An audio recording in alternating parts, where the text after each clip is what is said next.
So yun na nga mga kabady. Alam nyo mga kabady,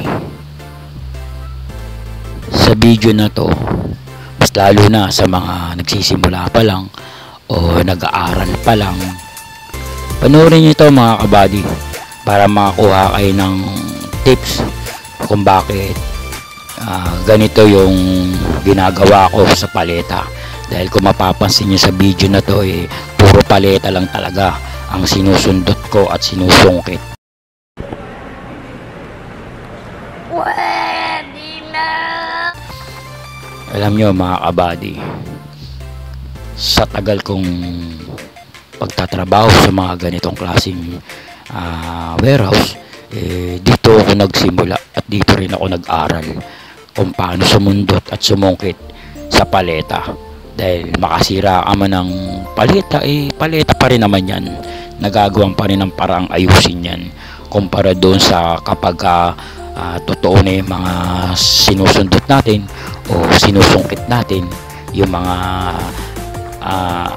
pang-export, pang-import, mabibigat, magagaang, maselan, yung mga bagay na yan mga kabady, magagawa mo ng maayos yan kapag ikaw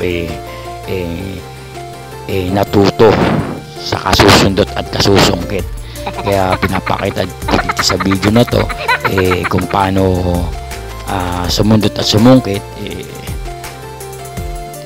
Para sa akin dito ako nagsimula, dito ako natuto at dito ako naging mahusay sa mga ganitong klaseng trabaho. Dahil kung mapapansin nyo mga kabady, inaayos ko yan sa lahat ng trabaho ko. Ginawa ko tong pamamaraan para laging tama yung ginagawa ko. Dahil kapag operator tayo, lagi tayong alerto sa mga ginagawa natin. Hindi tayo pwedeng magkamali, dahil kapag nagkamali tayo, pwedeng makasira tayo, pwedeng magbayad tayo dahil sa nakasira nga tayo. What the fuck?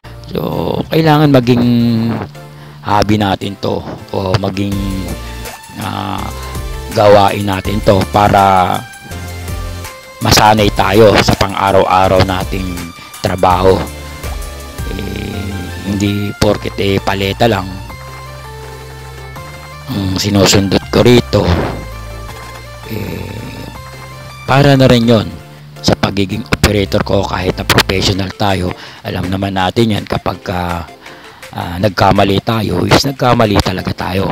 Kaya nga pinasa ko o sinanay ko ng gusto yung sarili ko sa kagagamit ng unit, dahil isa yan sa pamamaraan o isa yan sa mga tip na maipamamahagi ko sa inyo na masanay kayo sa kasusundot at kasusungkit.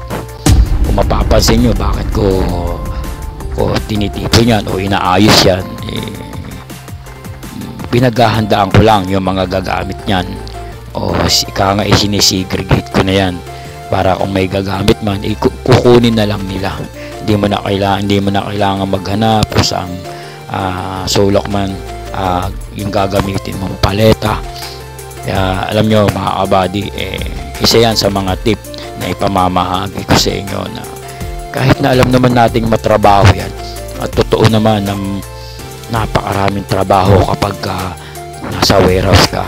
So concern lang sa mga operator tayo.